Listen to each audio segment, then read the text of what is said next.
Hey,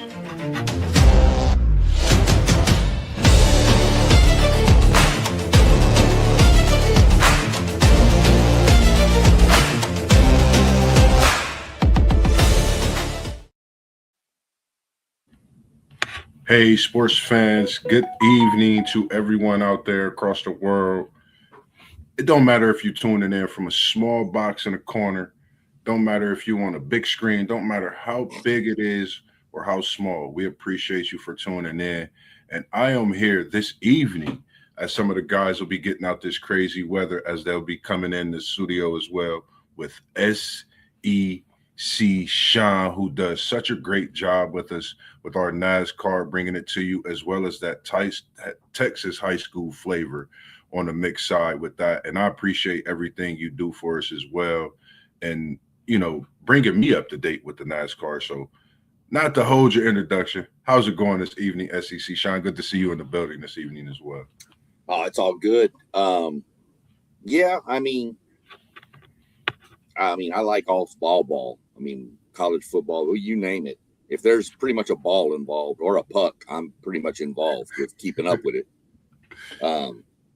Or at this point, if it's got a steering wheel and 4 tires, I'm pretty much on top of it. So, yes, sir. Yes, sir. Yeah, I love my NASCAR. Did a show last night. Season cranks up. Well, we get racing again on Sunday, but real season kicks up after the Super Bowl. But something fun, something neat. I have to go back in and check. Like I said, I set up that fantasy league in NASCAR. Go see if anybody's joined that. I put the password and all that stuff on the Facebook page, the WTP Sports Dude Facebook page. Yes, so sir. People could find that there. And other than that, man, I'm just trying to keep up with some college ball. My Aggies are on a bye week this week in the midweek, so we don't play till Saturday. So kind of keeping up with some of these other bangers we got kicking right now. Yeah, definitely, man. And as you speak on those bangers, we had a banger last night. It was one we talked about a lot throughout the season, within our little text, our secret text messages as we talk. We had Arizona and BYU. And, for me, everybody know I'm so AJ DeBansa. That's my guy. This Arizona team he went against, along with his buddies and Richie Rich and Wright, along with Keita. This Arizona team is tough. I would say that was like watching the national championship game in late January. It was a good thing to be snowed in if you was able to see that game last night. What was your thoughts on Arizona? We'll get to AJ as we've already talked about him throughout this month. But what is your thoughts on this Arizona team who's holding this number 1 spot? And they seem like the team that could actually take on any challenge. And so far, they've done it this year as they still stand undefeated. Well, Arizona, they've been, good Lord, I'd have to go look at their schedule, but they've played a pretty rough little schedule in non-con, too. I know they played Florida, which, say what you want about Florida being, Florida's down, whatever. They're still the defending national champions, and they've got a huge front line. They can rotate 3 or 4 dudes in that are set. They got that one guy who's 7'9".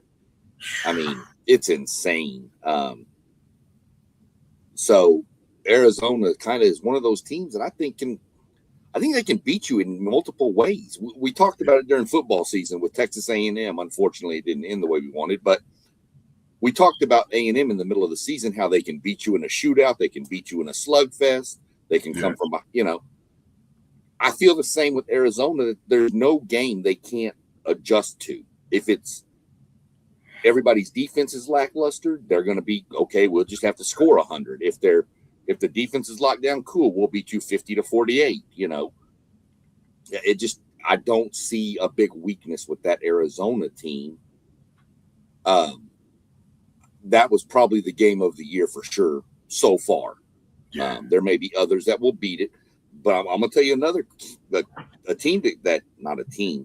another candidate for game of the year was, if anybody didn't see it, was last Saturday. was the Missouri, I want to say Missouri-Oklahoma game. Yeah. Missouri hit a 3 to tie it on the guy's only made field goal of the game, and then hit a 3 in overtime to win it. So to win. That was another candidate for game of the year right there. But Arizona looks the part.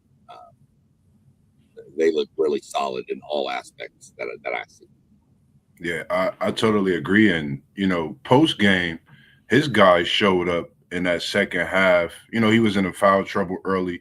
Koa Pete, who I'm mentioning, he's pure talent. And this is a freshman that we're talking about. We talk about AJ DeBansa, freshman, talking about Koa Pete, and not to mention his counterparts, the other freshman Burries.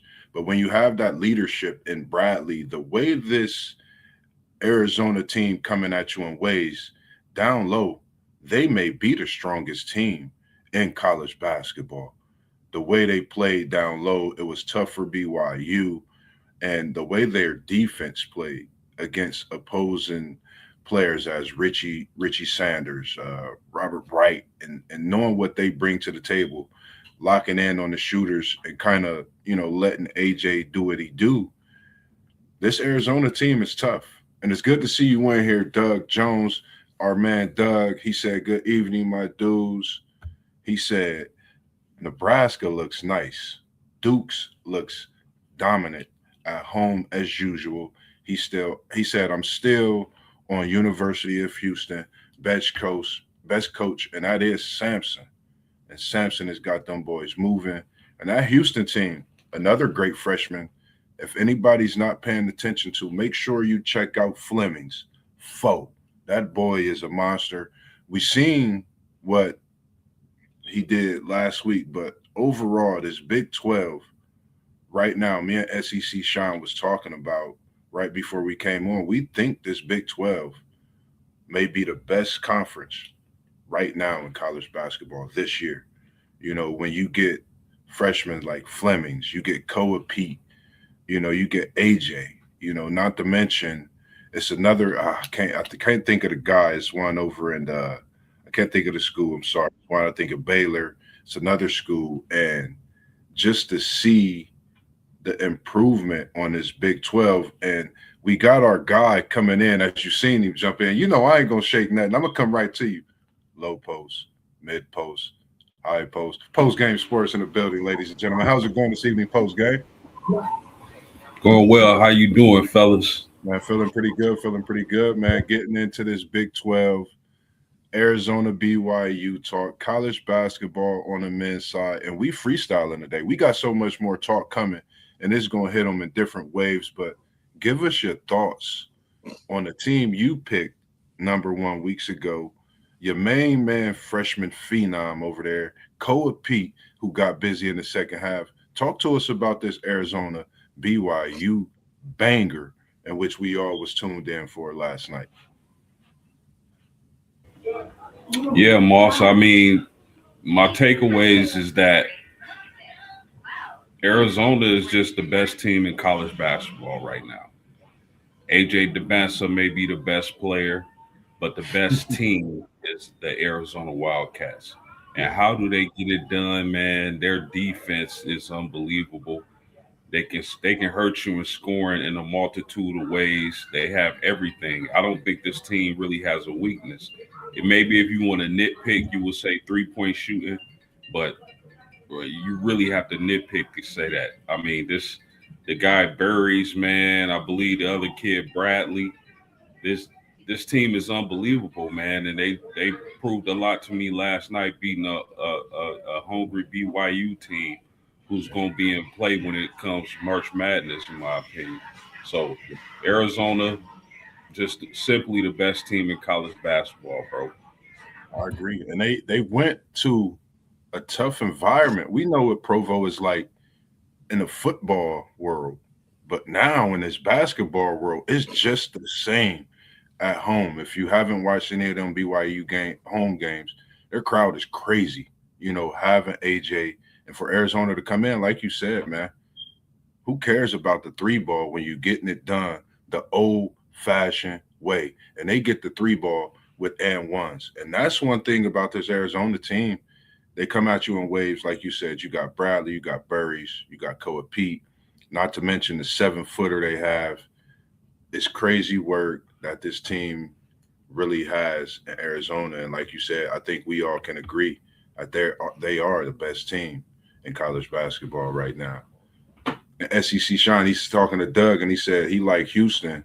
Also, they are always tough. And talk to me a little bit about this Houston team, SEC Sean, because me personally, I watch Sharp, but this Flemings kid, if you don't have this phenom freshman Flemings, I think this Houston team is, I don't know, I don't think they're in the top 20. That's how talented this young freshman is. And for me, I know, you know how crazy I get with my comparisons and how I look at things. It seemed like he's in Houston doing what a man that just got his jersey retired in Chicago did for that organization, but he's doing it on a college level. Talk to us about this Houston team. Well, before we jump into Houston real quick, I mentioned a minute ago about Arizona's non-con schedule. Yeah. I didn't realize who all they played. Tough. Dude, they opened beating Florida, beat UCLA, beat UConn, beat Auburn, beat Alabama. Yeah. So as of right now, Arizona is the SEC champion from what I can tell, because they beat damn near every SEC team. Now, they're not all blowouts, don't get me wrong, but you ain't got to blow them out. Yeah. As long as you have one more point than they do, that's all that matters when that buzzer hits zeros. Yes, indeed. A 1-point win means just as much as a 40-point win. Yeah. So, Houston is Houston. I've watched a little bit of their games. My main problem with watching Houston games is here lately, they've been on the same time as A&M, kind of like the Ohio State thing I had. So, obviously, if given my choice, you see where I'm going. Plus, this A&M team is really fun to watch. If you haven't watched them, you should check them out there. They remind me of the Nolan Richardson Arkansas teams. Real quick, I don't know if y'all heard, but the other day they played Mississippi State. Mississippi State has that kid Hubbard. And he asked Rylan Griffin in the second half of the game. A&M was up by like 15. Pretty much knew what was going on with the game. And he just straight up asked Rylan Griffin, hey, man, are y'all going to stop pressing anytime soon? Because we're getting tired. And Ryan said, man, we tired too, but unfortunately, no, bro. We ain't going to stop till the buzzer stops. Yeah. That's what I like. So, but Houston, under Kelvin Sampson, who I think is still, he gets his nod, but I think Kelvin Sampson is still an underrated coach. Oh, yeah. Very underrated. I think Kelvin Sampson is one of the not just greatest basketball coach. I think he's a great leader of young men. And that's just as important as the X's and O's in this day. And you know, he defense, man. He wants to win. He would be happy winning games 40-28. He doesn't care. He wants to rebound. He wants to. We've all heard the phrase growing up playing sports. He wants to get in your jockstrap on defense. Yeah. And there's just no other way to put it. I guess you could say get in his jersey, but we all know the other phrase for sure. Mm-hmm. And that's what he wants. Tough nose, get in your face, play defense, rebound the basketball, you know, and make timely shots when, you know, they're there. Run when you need to, hold it when you don't. Be efficient on the offensive end. And that's Kelvin Sampson. It sounds boring when you think about it because it's not this high flying up and down the court, all the, you know, back in. But it's a proven commodity that it wins. So I like the Houston team. I'm really curious because Arizona hasn't run into Texas Tech or Houston yet either. Yeah. So I'm waiting. Those two games I can promise you I'll probably watch. But that Houston team's always going to be a tough out, man. It's just how it is. when you speak on Texas Tech post game, I know you keyed in like you trying to unlock the chamber with the money bag in it, and we not talking WWE, we talking WTP Sports News. So give me your thoughts on this Texas Tech team. They got a topping, brother, and I think that's the third of these guys looking to make his step towards the NBA. And I think he's the one that's going to really put a stamp, on this NBA as he's doing right now in the college field. What's your thoughts on this Texas Tech man? Another team to look out for, bro. As well as the Houston team. I really like the Houston team. If you were here last year, I predicted Houston to win the championship. They had, was it LJ Cryer? They LJ lost Cryer. him, but man, Uzon and all those guys. And they lost the championship off of, I would say, a kind of flukish play. That was something we really didn't see in college basketball. But I definitely think, and who you say, A&M or Tech? Texas Tech. Texas Tech is definitely in play, bro. That's a team. That's another team to look out for sure. Yeah, I agree. And just thinking, it's crazy that we talking college basketball and we haven't mentioned the ACC, the SEC, even the Big Ten, because this Big 12 is really big this year. So respectively to the other conference, we have the SEC, ACC, but I think the Big Ten is that team right behind the Big 12 this year. Then you have that SEC followed by the ACC. I think we're seeing a change in the things with this portal. It's so much with the NIL going on. I think we're starting to see that landscape change on the college basketball side. So I think it's just something to look at now that we've seen the Big Ten take over the reins in college football, respectively. Now we're looking to see who's going to take over the reins, but what's going to be the next phase of what we're looking at in college basketball. Any Let thoughts me, on that? let me ask y'all a question. I know we still got a lot of time left. It's still relatively early. I know Oh yeah, March is right around the corner. Out of the Big Ten, ACC, SEC, and Big 12, which conference is likely to have the reigning or the national championship this year? Just the conference. Where's the national champion going to come from? man. That's a good question. And Moss, I did mention the Whew. SEC earlier. I just mentioned how bad Arizona. I'm gonna stay in the beat hell Big out of 12 them. with this one. You hear me? Yeah. Yeah, that's what I'm saying. I mentioned the SEC, just how bad Arizona beat the hell out of them. Yeah. But that's a hell of a question, Post. Moss, you can go first because I'm gonna need some time to think about that one. So I'm gonna let Moss go because I know he'll ramble for a while. Yeah, it's tough. Like it's a good question. I'm glad you said that. I'll be talking. I'm going Big 12.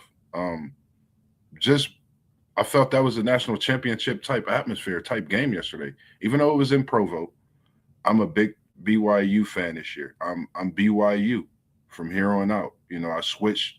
Everybody know I went from Big Blue Nation, to BYU. I did that solely on AJ DeBansa, Richie Rich from last year. I've watched him, Igor Denham, he over there in Memphis doing his thing. So, I pay attention to Brooklyn. I'm sorry, Igor Denham over in Brooklyn doing his thing. So I pay attention to this team in BYU, and I'm going Big 12. It looks like we're looking at a possible champion in last night's Big Monday matchup.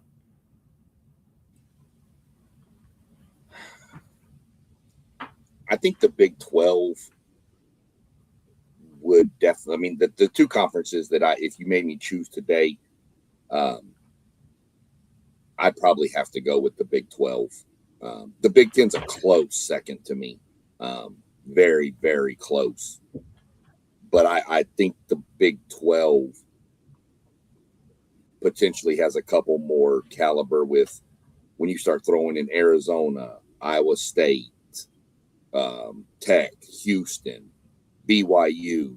I mean, Yeah, I know, and I know the Big Ten mainly because I see our boy One Take down here, Zay down here. He said Big Ten, and Say I good can to see you, man. honestly say you're splitting hairs when you're dividing those two conferences right now because you're sitting Michigan, Purdue, Illinois, um,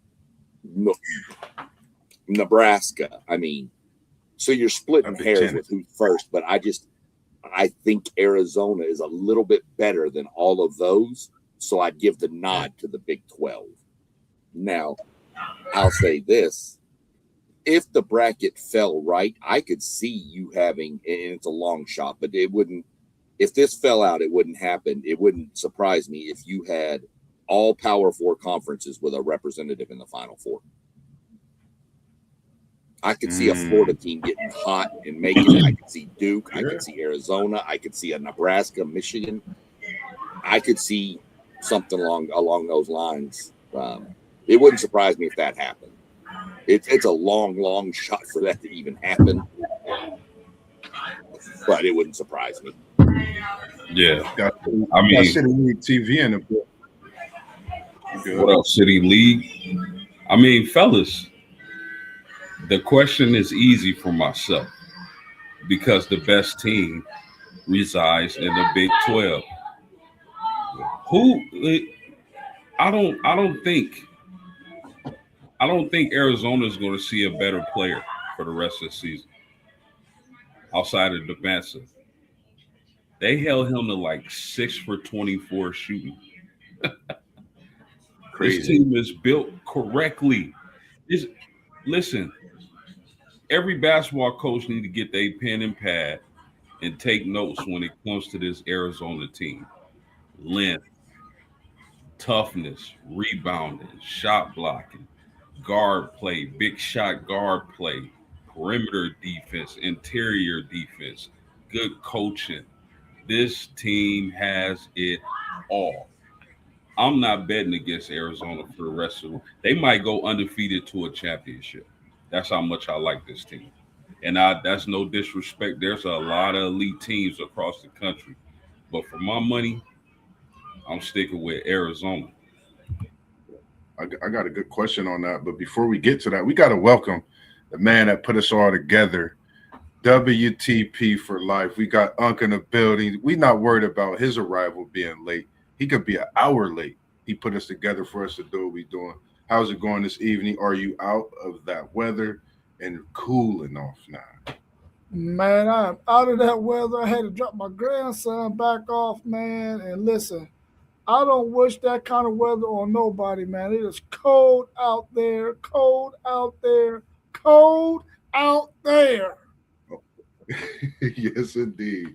What's your thoughts as we talk about this Arizona team being so big as they are, the dominance that they have, and when I think about them, could this Arizona team, they have 0 losses. If we think about Miles Simon, we think about Bibby, we think about Jason Terry, we think about the big guy that looked like Koa Pete down low. If we think about that run that Arizona made then, is this team as good or even better than that Arizona Wildcats team? I mean, when you look at them, they look like they might be better than that team, but that team was loaded. They had really, really great chemistry. Will this team be able to show throughout the season that their chemistry can stay together game in, game out, to be able to win games on the road, down the stretch, when they're going to get tested in some of those hostile environments that they're going to have to go into in the Big 12? I really like this Arizona team. I feel like post game feels they might be the best team in the country. He feels like they are the best team in the country. I can say that they probably are too at this point in the season, but we all know how that thing goes. Once you get to that tournament, all you got to do is have one bad game, man, and somebody catch you slipping, or you meet a matchup that gives you issues, and then you can go down in the game. But I really like this Arizona team. I think they got a really good group of guys, really good chemistry. They played together quite a bit. I expect them to make a good run in the tournament. I really like this Arizona team. City League, we got T1 in the building, man, and we appreciate everything you do. We know you on a day off. We know you'll be live at one of the high school games throughout the city.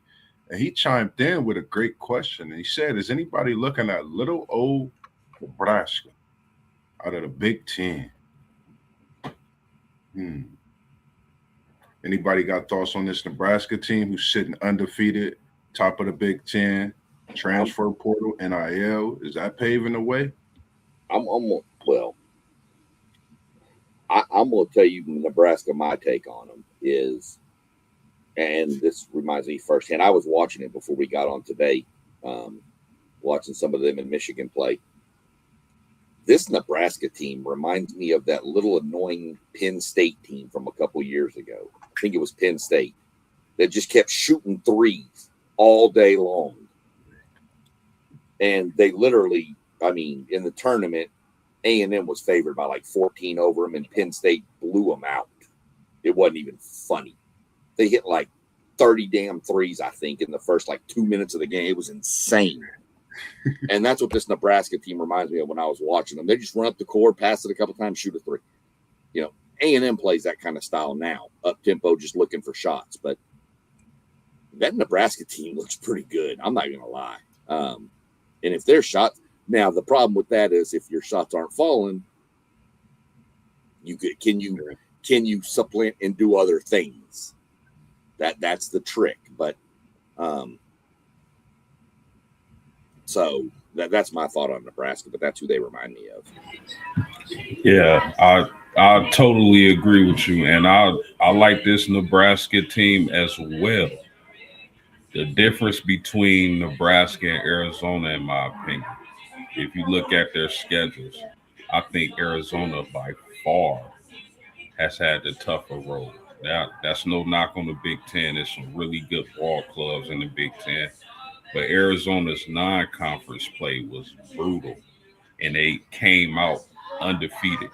So any team you name, I'm gonna give the edge to the Arizona Wildcats. But Nebraska is they're undefeated in the tough Big Ten conference, so you definitely can't sleep on them.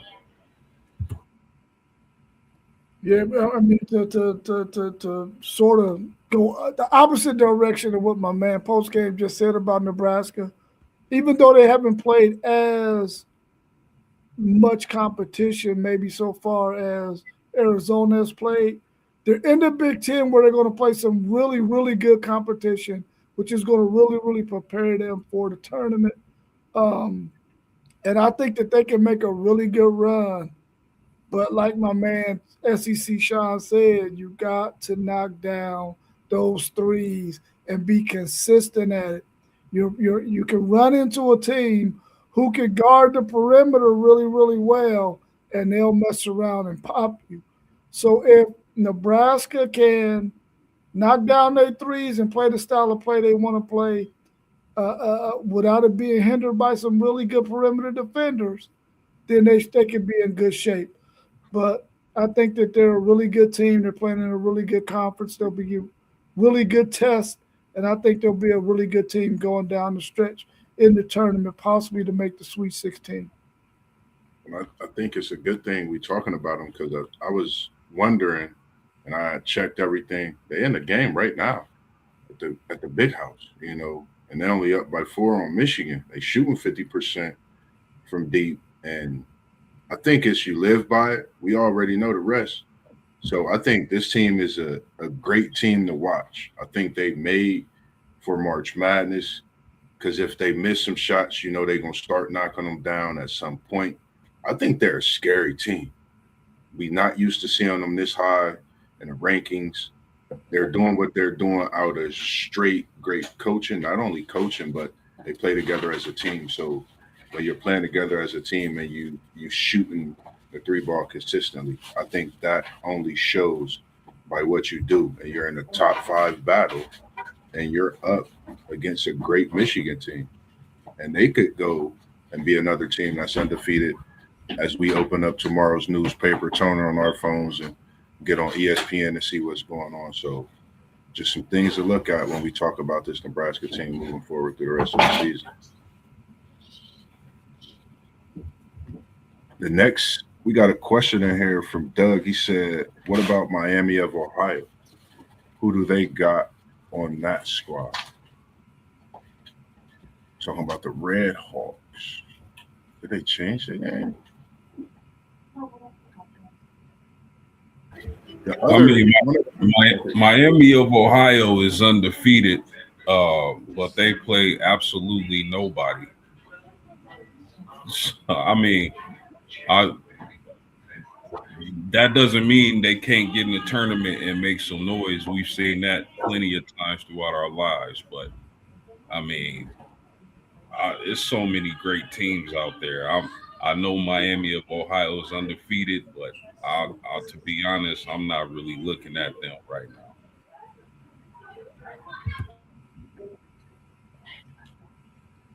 Yeah, I don't know what Miami of Ohio has on their team. I just know that they're undefeated at this point. But we all know that once the tournament time comes and they come up against some more quality opponents, that might go ahead and fizzle out. But we all do know that a team like a Miami of Ohio can get in the tournament and make a run. I remember years ago when our man John Warden, rest in peace to him and that Kent State team, they made a long run in the tournament. Columbus was buzzing because John is a product of Columbus, grew up in the same neighborhood with us, and that Kent State team made that run, man. We were ecstatic about that. Miami of Ohio could possibly do the same thing if they can play good, solid defense and knock down the three ball. But we'll have to wait and see on that because I don't know any players that they have on that squad. I haven't looked into them that much as of yet. and I'm actually pulling them up and looking them up. Being 20-0 is crazy. 20-0 right now, right before March Madness. I'm gonna go ahead and predict the Miami Red Hawks go further than the Nebraska Cornhuskers. How about that? I'm gonna just go ahead and predict that. Putting our man John Wharton, rest in peace. Kent State did it. Why not Miami of Ohio? It's March Madness, baby. That's what we come to see. So I'm taking Miami to go deeper than Nebraska. Y'all heard it here first. So stay locked in on that for March Madness. All right. The next thing, I think we Wait a minute. anything else? Yeah, I never. Hold on. Now, y'all were all jumping on Miami. Can I talk on Miami? My beloved Miami Redhawks. First off, what did you put in that coffee to make you think this team will go further than Nebraska? And then the second thing, it was share because something is not calculating here. Miami, Ohio has not played anybody, literally. They're a good story. It's really fun to see an underdog doing what they're doing. It'd be a better story if they would go up, if they beat a Michigan, beat a Nebraska, beat a TCU. I mean, not even that. Okay, go beat Rutgers. Go beat Oklahoma. Go beat bottom feeders in the Power Four. But they haven't played anybody. Can they get hot and win a game? Of course they can. This is college basketball. We've seen 16s beat ones lately. We've seen, teams that are 15s go into the Final Four. I mean, anything can happen in this, but I don't see that at all possible that they go further than Nebraska. First off, they're going to have to be in. If they're in, they're probably going to be a 13 or 14 seed, even undefeated. They're going to run into one of the Texas Techs, Houston's, Florida's in the first round, and that's just going to be a total mismatch for them size-wise, just alone. So, good story, just not. Don't see him doing that.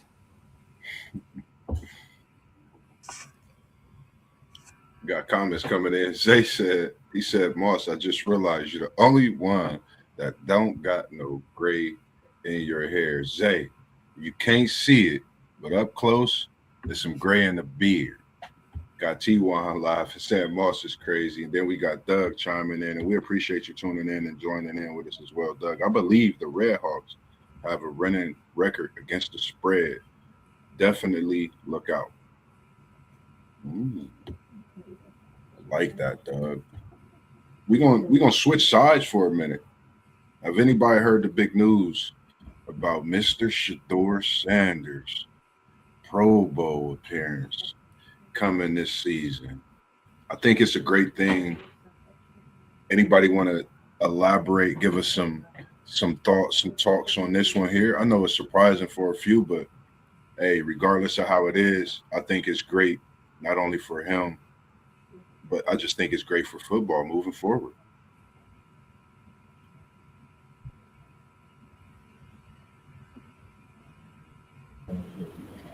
I mean, great accomplishment for Sheduer. But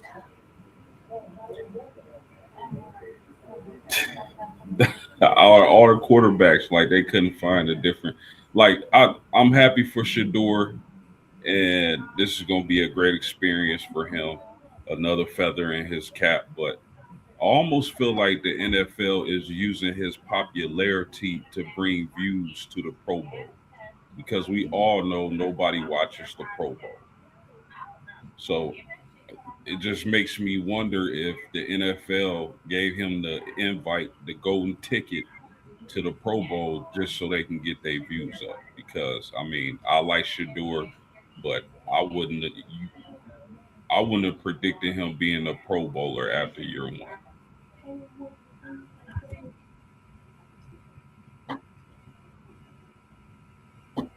Well, I think I agree with you for one post game that's the case. But when you go down the list of guys who have Pro Bowl worthy statistics, those guys are probably like, nah, I ain't playing in that game. So they're going down the line. This guy said, nah, I don't want to do it. I don't want to do it.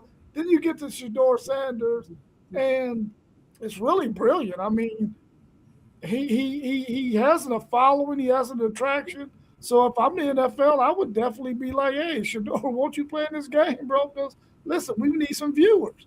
You know what I'm saying? You're a hot ticket. You're a popular guy in the NFL. I think it's a really, really smart move, and it's all about getting some viewers, of course. But I don't think anybody out there thinks that Shedeur Sanders is there because he had Pro Bowl caliber stats. We know that that's not the case.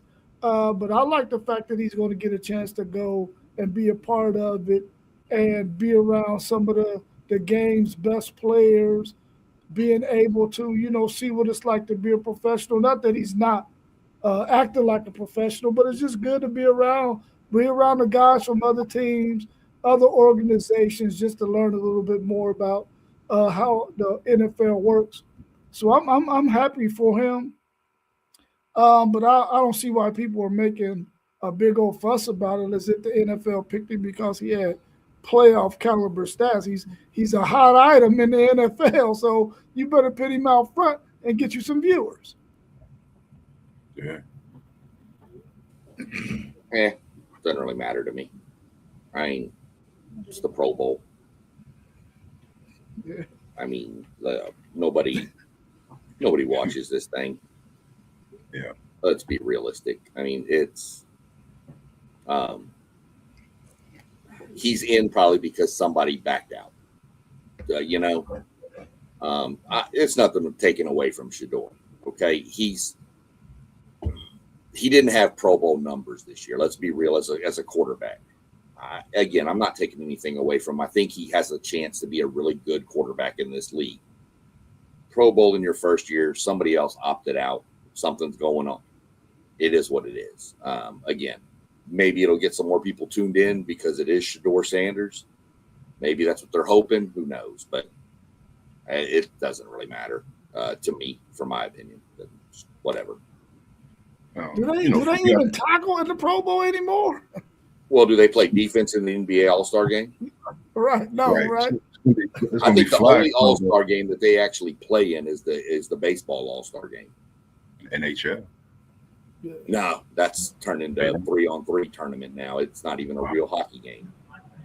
And then, like for me, I like it. I like it for the fact that he's been around so many, great players. Veterans kind of giving, some of the ropes of what's going on for him to be out there in that type of atmosphere. And of course, it's going to get the views and things like that. But I like it for the fact of his growth and where he started, what he had to deal with draft day, and to come this long way to be able to be in that room with all these different guys that he didn't get to be around throughout the season to learn and gain some knowledge. He might be throwing the football to a teammate next year. We just don't know how this NFL could be. Yeah, man. Man, to me, like the Pro Bowl used to be popping, like early 2000s when they had those challenges. All the great players played in there. You got to see Peyton Manning throw a touchdown pass to Jerry Rice. You got to see Sean Taylor, the late great Sean Taylor, rest in peace, clobber a kicker. I know y'all remember that one, but Best hit ever. Pro Bowl is nowhere near what it used to be. I agree, man. I agree. City League TV, he said, please don't put this on Sheduer. He's been a rock star. The NFL helped Cleveland. The Watson contract is the worst in history. They dropped Sheduer to the 5th round to guess who? Cleveland for free. The free, as we call it. Anybody else want to comment anything as far as in just that situation?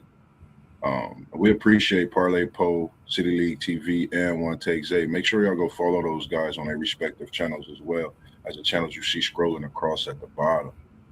And we have so much more to talk about because it's light in the day, it's light in the night, in the evening, as we always do for about an hour, coming up here on about 45 minutes.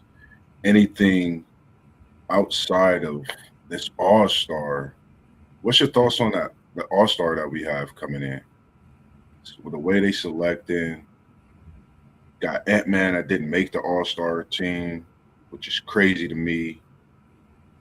I don't know what to say about this NBA right now when it comes to this All-Star weekend. I'm not a fan of it, especially the dunk contest.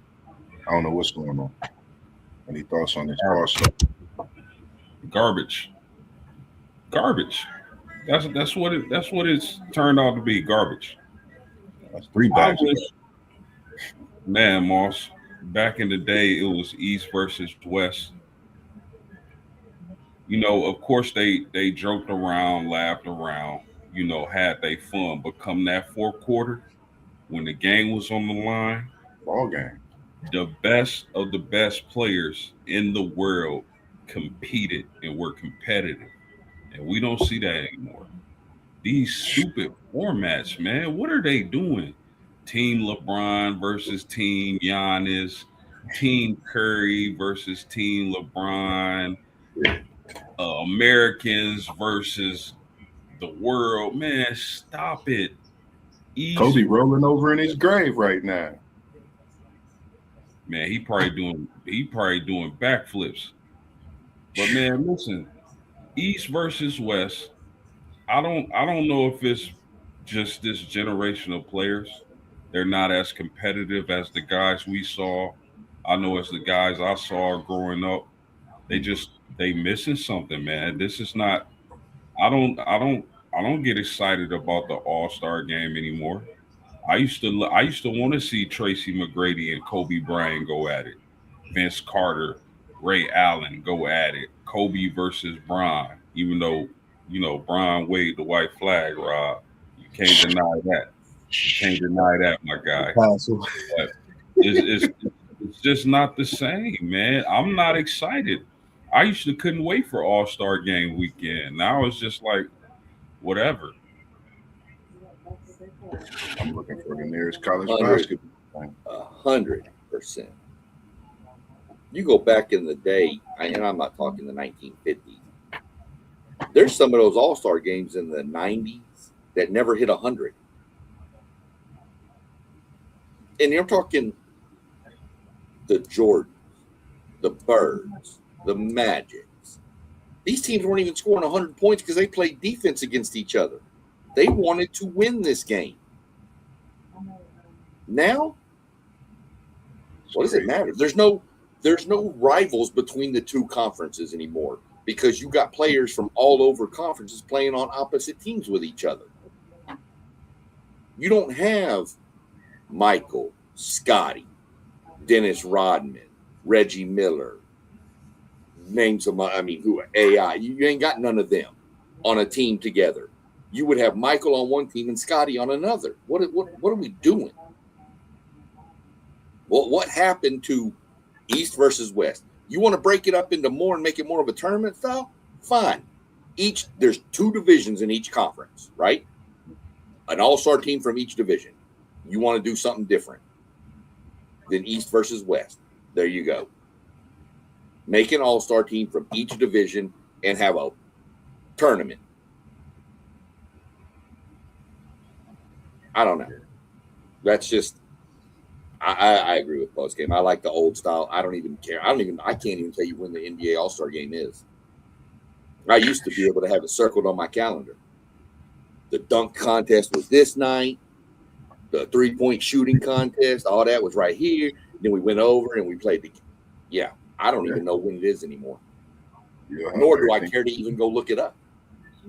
Yeah. What's your thoughts on this, Unc? I mean, the spectacle called the NBA All-Star is not a spectacle anymore, man. They've lost their vision on what needs to take place on that weekend. It's not what it used to be.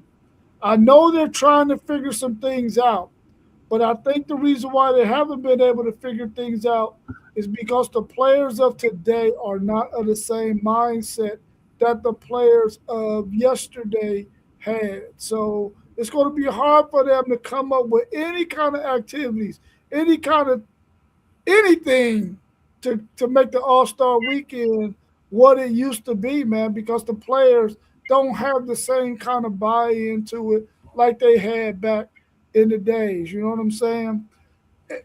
They looked forward to, even though they might have been friends in the offseason or off the court, every week, week in, week out, these NBA players from they wanted to kill their opponent. They weren't thinking about being chummy with them when they was on the court. They was out for blood. Nowadays, these guys are so chummy and so cool that they don't have that same kind of mentality. I know my man Sheduer is saying it's all about LeBron, and LeBron made it this way. Maybe there might be some truth to that, but I just think the NBA players of today as a whole, they really are interested in what the ones of yesterday were like. They're just not like that, man. But I like to see the All-Star weekend get itself together, have something worth watching so that we can get back into it. Because if they don't, eventually it's going to be like the Pro Bowl, and nobody's going to be watching. Yeah, I agree, man. The next time I hear somebody say, so-and-so is the all-time leading scorer in the NBA All-Star game, I'm going to slap the hell out of somebody because they scoring 287 damn points. People are scoring 65 points a game. Come on, get out of here. Listen, I'm still stuck on watching the 1986 All-Star game. You're talking about Jordan, Moses Malone, Ralph Sampson was in that game. Uncle Post, SEC Sean. Was that not the Jordan Dominique dunk contest? 86? That was a dunk contest right there now. So like just remembering watching that game so much out of like some of the past games, it's just like it's changed so much, even watching it in the 90s to the 2000s. I want to see an all-star game. Like you said, post game, that fourth quarter, the coach is picking his 5. Who gonna run these last 6 minutes so we could get this game in a wrap? It's not about no money. We giving these fans what they paid for. The fans came to see y'all. We're gonna get the fans what they want to see, and you just going back and forth.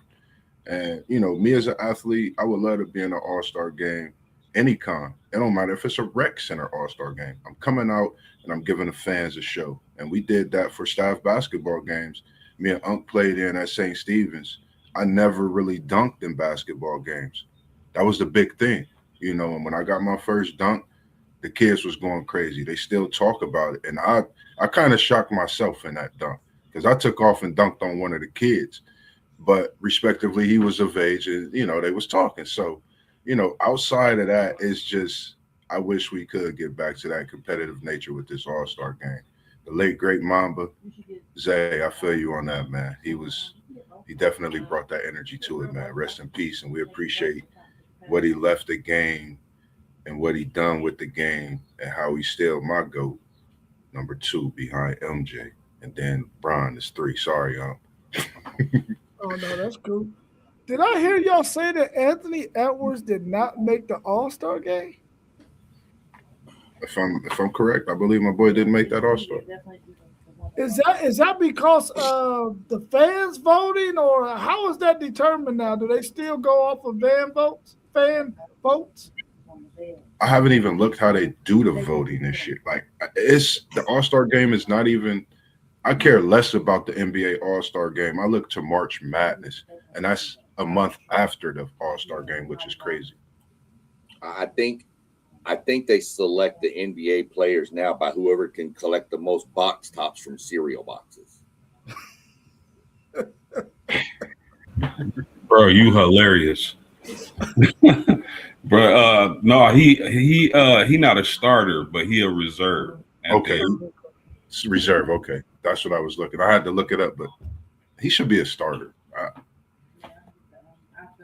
That's my guy, man. He should be a starter, hands down. It's crazy. Yeah, that's wild. The next thing that we talk about Prime and him, and he's finding players. Nah, that's what was. You said the Prime, Coach Prime. Coach Prime. That's what I was about to go into and pass it to you for the Coach Prime and the Mensa talk, because I know you have so many great things when we come to that college football talk, especially on some of these settlement issues with the things like we looking at this Mensa situation. You could take it over from here on the Mensa and the Prime, because I didn't really look into neither one as much as the others. Well, I really only looked into the Prime and how he had it laid out. I think it is very, very interesting that out of all the coaches in college football, once again, it looks like Prime is trying to set a certain kind of precedent. A lot of coaches talked about having scrimmages, but Prime and another coach jumped out there to try to make it happen. Now we know that there's so much turmoil with these players, and they're getting this money now, and they're sort of like not behaving like professionals, even though they're getting paid like professionals. And he wants to set an example or set a precedence for these young guys to let them know, listen, people are watching you get this money. They want you to get this money. But if you don't do right by yourself, your teammates, your university, when you get this money, then you're going to make it not necessarily go away, but you're going to make stipulations come into play because you're not behaving in the right manner with this money. So I'm in total agreement with him. Finding these players for missing practices or missing meetings, doing stuff outside of football, getting in trouble.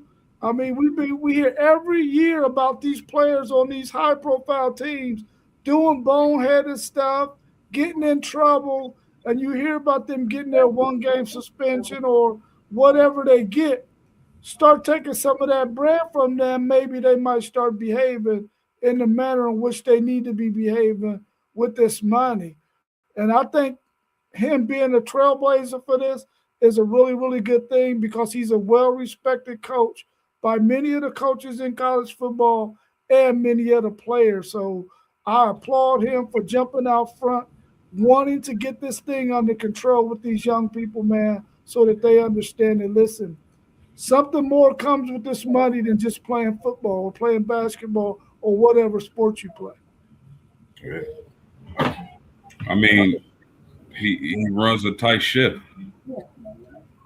That's the type of program I would send my son to attend. Discipline. These guys got to learn and have discipline to be successful in life, not just football and whatever your career path is taking you. Whatever you decide to do, you have to have discipline. You have to have respect.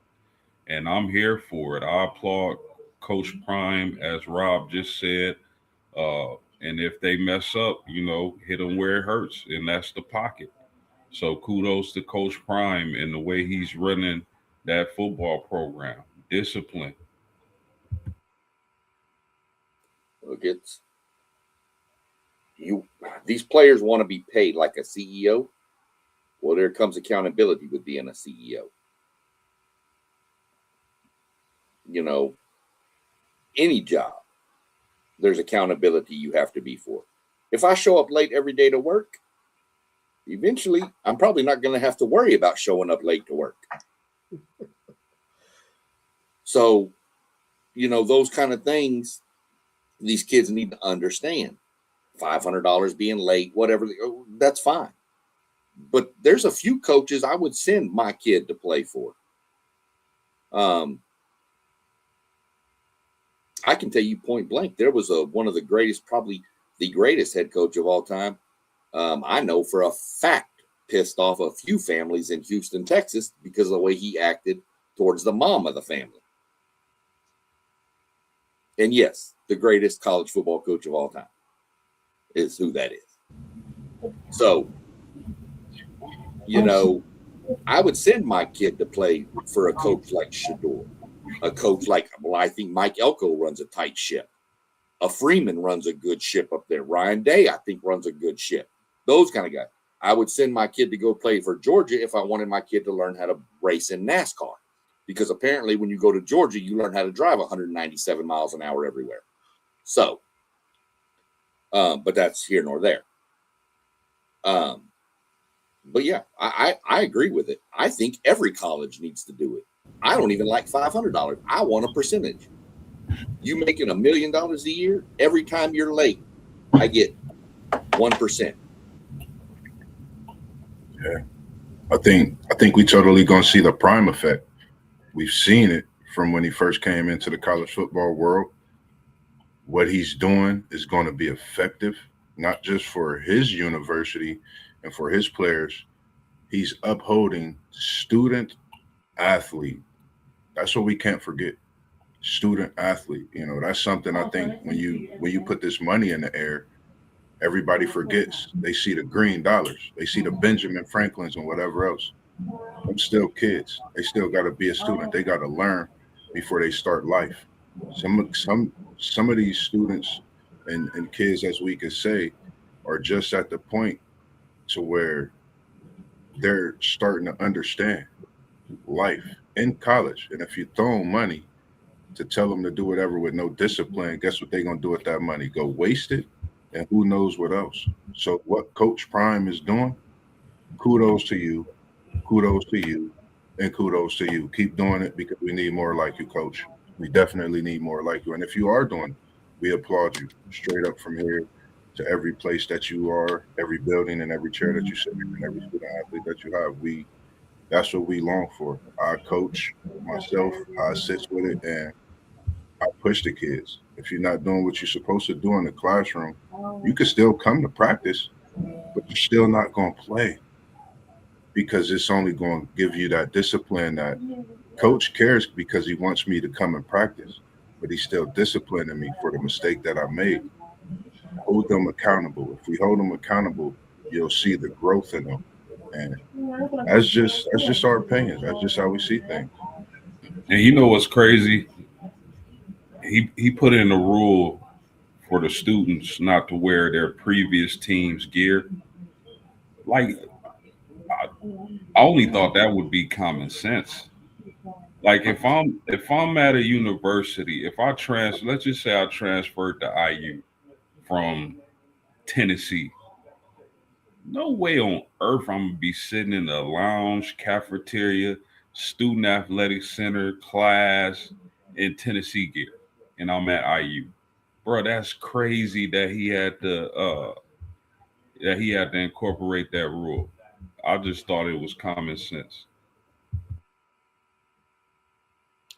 Yeah, when that kind of stuff happens, you give that stuff to your if you got little brothers or sisters, or you get that stuff away, man. You don't keep that stuff when you go into another university. That just doesn't make any sense, man. That's just boneheaded. What Boneheaded. what I don't like is we're getting away from the student athlete. Yeah. We're getting to the athletic student. There has to be something put in. Go back and we can talk about people like Carson Beck. I never attended classes at the University of Miami for 2 years. What? How are you even allowed to play football then? Oh, exactly. High school kids got to be a passing grade above 70. Some coaches I know in Texas require you to have a 75 average to start on the team. You can have a 70 and play, but you ain't a starter with a 70. I know some coaches that implement that.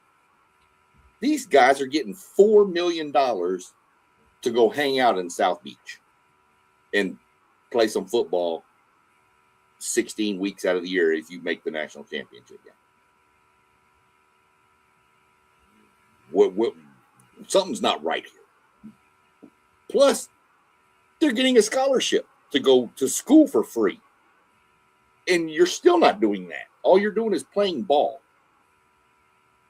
We got a problem. Something that's got to get fixed.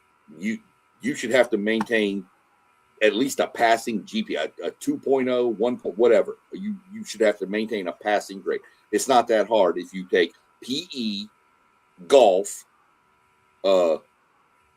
underwater basket weaving,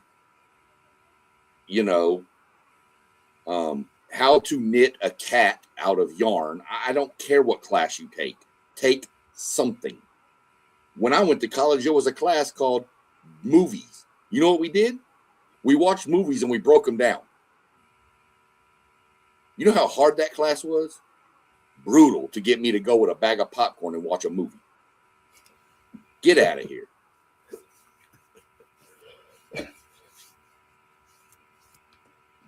Yeah, when I heard that, I was like, "Are you serious? This guy you're on a college campus playing for 2 years, I believe it was 2 years, was not taking any classes." Now, that's not a student athlete, because I thought student athlete meant you had to go to class. So he should have been at least taking graduate classes, working towards his master's, something. But for a guy to be able to be on campus as a grown man and not taking classes, apparently he wasn't supposed to say that. He wasn't supposed to say that, but he did. So now that opens up a whole can of worms, man. Like I said, he had a scholarship to go to those classes. That wasn't even going to come out of his money. But you got a kid down there in Miami who wanted to go to the University of Miami but couldn't afford it, and there's a scholarship lost for that child because Carson Beck took it and didn't even use it. That's my problem.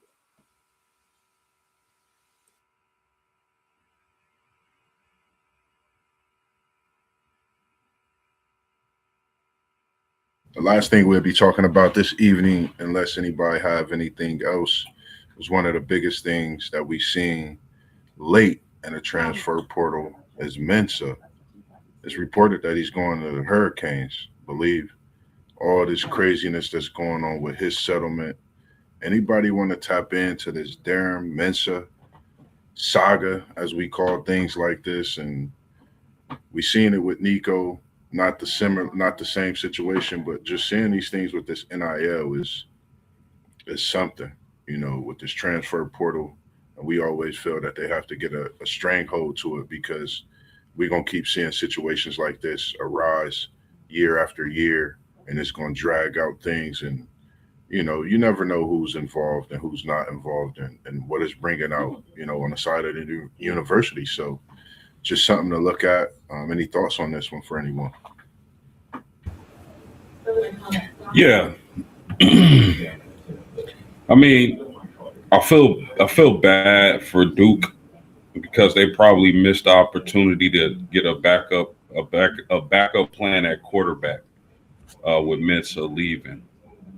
They probably missed that window. That train is gone. That ship is sailed. So I kind of feel bad for Duke. But to answer your question, Moss, I don't think this is ever going to change.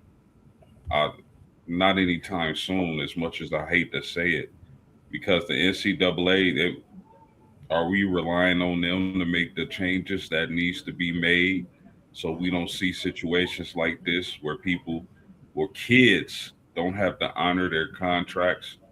He was signed with Duke. So, I mean, I don't see anything changing.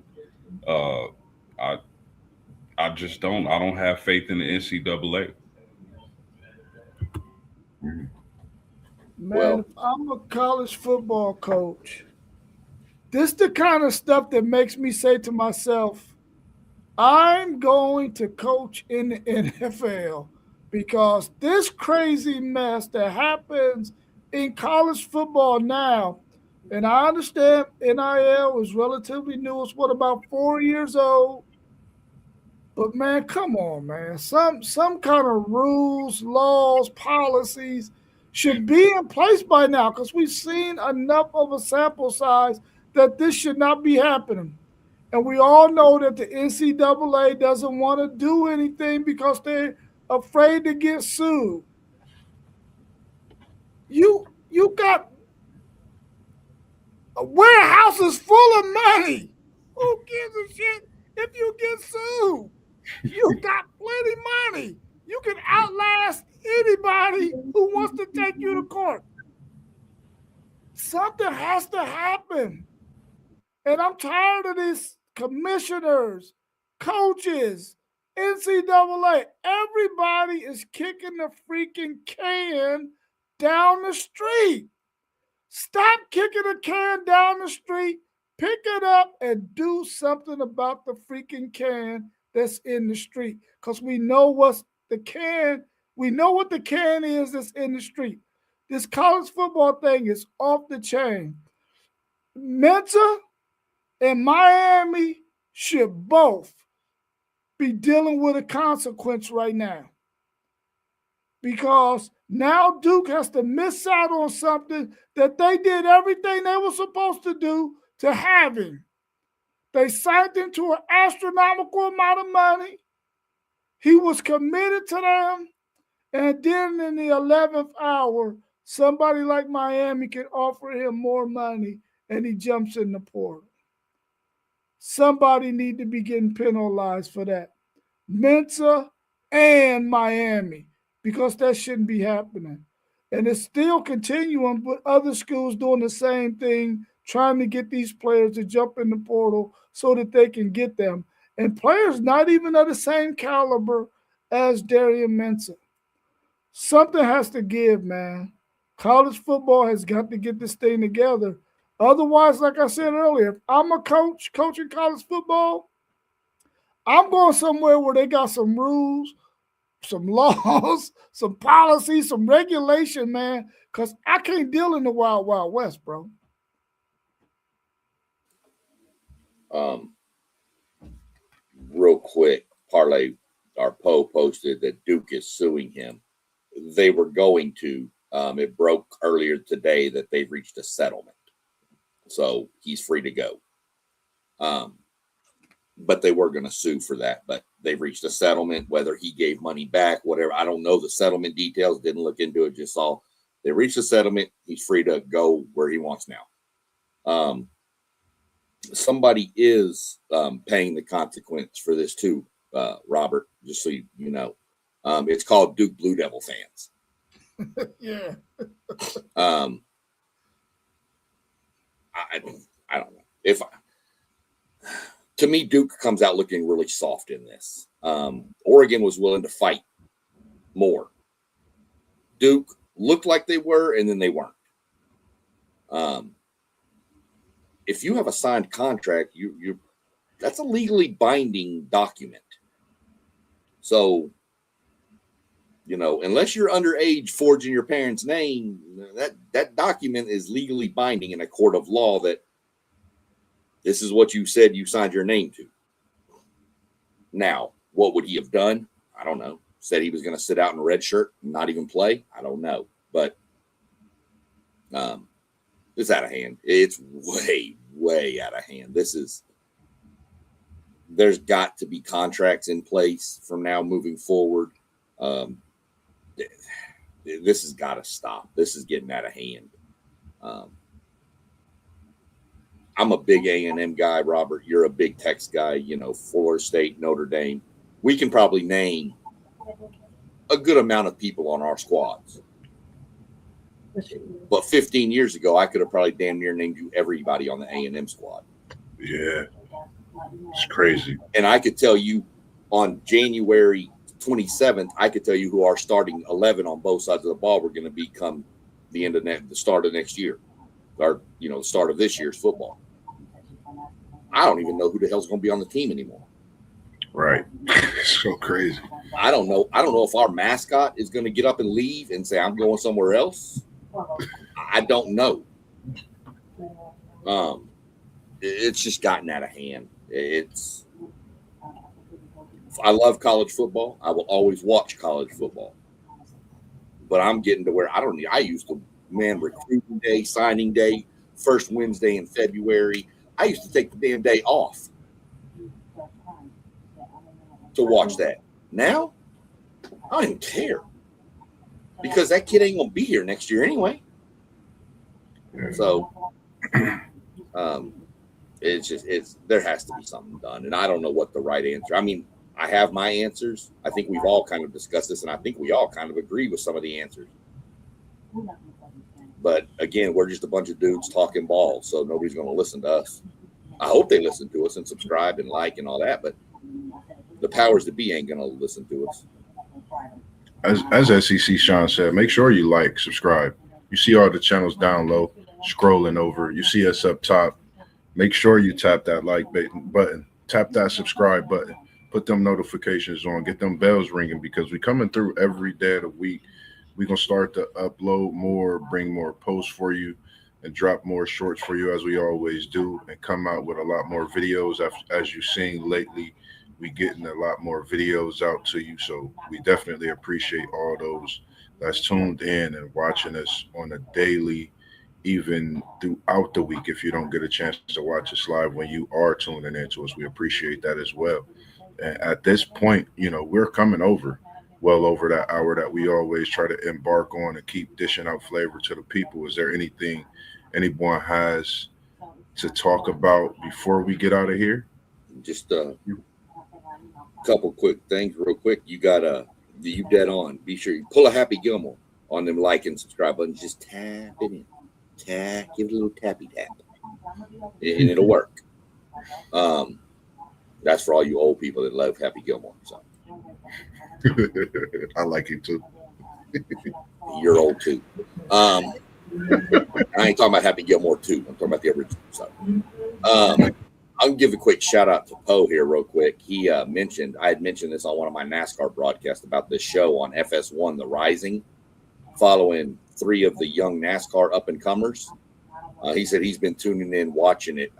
It's a really good watch. Kind of gives you more in depth on some of the people, the young kids coming up. I did my preview of the Clash, which is this weekend yesterday, and I found this out today, so I wanted to share it on here since this is more of a freestyle show. Was on February 12th on FS1 after they do the two dual races in Daytona, which I'll explain that more on my next NASCAR podcast. They're doing a documentary of a 25th year of Dale Earnhardt's death. I saw the trailer for it. It looks really, really, really intense.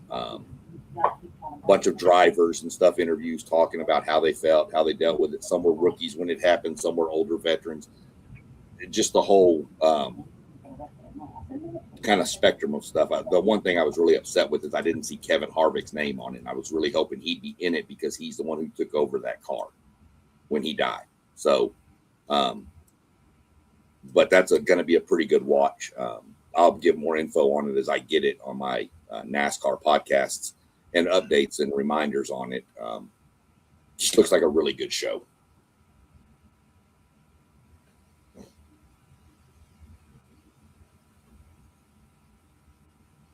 Make sure you go tap post game. Anything you got to talk to the people about, because the videos that you've been dropping post game, I've been watching them and I've been looking at them, listening to them, and you do some great work in those drops that you've been dropping lately. So just make sure you go check that out, man. Indy Breed, everything Indy, so South Bend that you can't sing, but you know he bending in that air down there in Indy. Make sure no, man. It's my bad, Moss. You good. You good. No, it's just trying to get out as much content as I can to the people. We know a lot of people don't have the best attention span, especially nowadays, where everybody has a phone in their face majority of the time.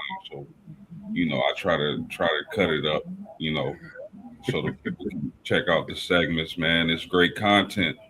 Yeah, definitely. Outside of that, man, college basketball, men and women. Make sure y'all tuned in because we're going to be talking about that. And it's an exciting year for basketball, man. It's a lot of really good players, a lot of really good teams. It's going to be an exciting finish come March. Definitely. This is probably the best freshman class I've ever seen across the board. This is nasty with all these freshmen, dude. And if we really think about it, this arguably, with so many arguments, you could talk about this like the top 5 votes. There's going to be arguments about this freshman class being the best in college basketball history when it's all said and done. I get texts about AJ DeBansa when he's on from my brother. That's how much I'm into AJ DeBansa. I need a jersey, a BYU 3 jersey, somebody. I might have to go get it myself. But, yeah, I college basketball is what I've been watching. I've been tuned into it more. I watch so many NBA highlights, but I actually watch this college basketball. And like you said, man, it's great on both sides, women's, men's. You're not going to be disappointed in your watch, especially from this point all the way to March until the national championships on both sides, respectively. We got some breaking news. Ready for that? Michigan lost Nebraska lost to Michigan. Mm-hmm. Yeah. Michigan beat Nebraska 75-72. Yeah, I'm not surprised at all. Michigan got a hell of a team this year. Yeah, they do. Being dangerous. You got some bangers going on right now, dude. Arkansas Oklahoma's coming to I just ended. Notre Dame up on Virginia. I know that'll make somebody here happy. Oh yeah. Yeah, because they was up 16 and then they were losing. So right. Yeah. It's been going a banger of that game. I mean, Providence and UConn are going at it. It's pretty good games today. We're gonna see. All I know is we got our win that mattered against that other team. Just a quick question to think about too with the college basketball: will Purdue fall, or will they stay up top? We'll talk to y'all about that next session, but just something to think about because this Purdue team, I had them up there in the Elite 8, possible Final 4 at the start of the season, but they constantly dropping. And another team over there that's gaining strength is Unk and his Illini. They definitely moving, and they got a sensational freshman over there, along with a few other players that they got in the portal as well. So I just think we in for an amazing year as it continues with this basketball side and just indulging in so much more. Anything that you want to say to the people at all, this evening before we get out of here? Well, we're going to be dropping some of our way too early college football predictions. Is like the top 25, top players, All-American, way too early All-American teams, all of that kind of stuff. So make sure that you hit that notification bell so when we start dropping that series of our way too earlys, you'll get the notification and you'll know to tune in. So that'll be coming up in about a week or so. And I don't know how many people follow it around here, but we also got college baseball fixing to crank off. And I mean, you see my name. Obviously, I love college baseball because that conference is so fun to watch baseball out of. The SEC is so fun. The ACC got some squads too now. Don't get me wrong. Mm-hmm. But, man, the depth in the SEC is so nasty. It's so fun to watch. Every night there's a Major League Baseball pitcher on the mound. That's a fact. So, got that coming up. I'll be getting into some of that. I'm probably going to start breaking it down and do a top 25 of my own in a week or so. So, and you'll be happy, Rob. I'll have Texas high up on the list. You should. I should. They look good this year. FSU, I know FSU up there too, but we ain't gonna talk about that. But we know they swing that bat in Florida State for sure. I'm just hoping my Aggies. I think they can for sure. Mossberger, before we wrap up, what do you think about y'all getting my man Trey Wiseman? Listen, I'm gonna say this. When I seen that we got Trey Wiseman, it gave me feels of when we got Dalvin Cook off of his torn ACL and what he did for the Seminoles in them years, still sitting atop of ACC history of the years and what he done. I think it's a great fit for us, a great back. It's crazy that Florida State do great and amazing things when they get a running back off of an injury like a torn ACL. It's happened in the years we've played with Cook. Can't think of the other back. We had an injury and just kept it going that way. So for me, I think I like the fit. It gives us depth at running back, along with Usman Kroma, who's coming back and return, a sensational freshman, who I felt very, very and spoke highly on last year. So I'm looking forward to it, as well as my guy, Big Kev, I call him, even though he's young. Big Kevin Sperry, who we got from Texas area to come to the nose. This is your year, buddy. It's time, man. I just can't wait till he touched the field and had the reins to himself and see what he could do with this offense in Florida State. Y'all go 2-10 again. I'm sending you that stimmy, bro. Man, listen. Send me the stimmy without the 2-10. But nah, I think we definitely get bowl eligible. I've been working on some things with the crazy work schedule amongst other things going on. I'm gonna definitely come to y'all with that review, season review, as well as the outtake with the portal and everything. So we're getting the text and we'll get that sorted out for the next couple of days that I'll be off. Try to bring that to the people as well. Outside of that, man, just like I said, we appreciate everybody tuning in. Make sure y'all tune into the channels that y'all see scrolling at the bottom. You got at WTP for Life. You got at Postgame 86. You got SEC Sean. You have myself, Level Up Sports 10. We got City League TV. We have One Take Zay. We also have Griffey Griff, the great that's going to be coming, and the main man, the Blitzburg podcast, Parlay Poe, with some of the hottest, if not the greatest, one-take punchlines that you will see when you jump on any podcast in the world. That's Parlay Poe of Blitzburg. So make sure you stay locked in, tuned in with us each and every day. Put them notifications on because we're coming to you live and direct, shorts, videos, you name it. And City League TV will be back coming to you live this week with some high school basketball, maybe middle school basketball. Just like and subscribe to all the channels we just named, and you'll get all the flavors each and every day we going live and we tuned in. So outside of that, we greatly appreciate y'all tuning in this evening. As for us, we about to get out of here and get to our evening because it's still sports. So as for y'all, enjoy this great snow and stay cool, stay warm. Don't go out in it. It's not that good. Outside of that, we was in the building and we out, as T1 say. Peace. Peace. Peace, fellas.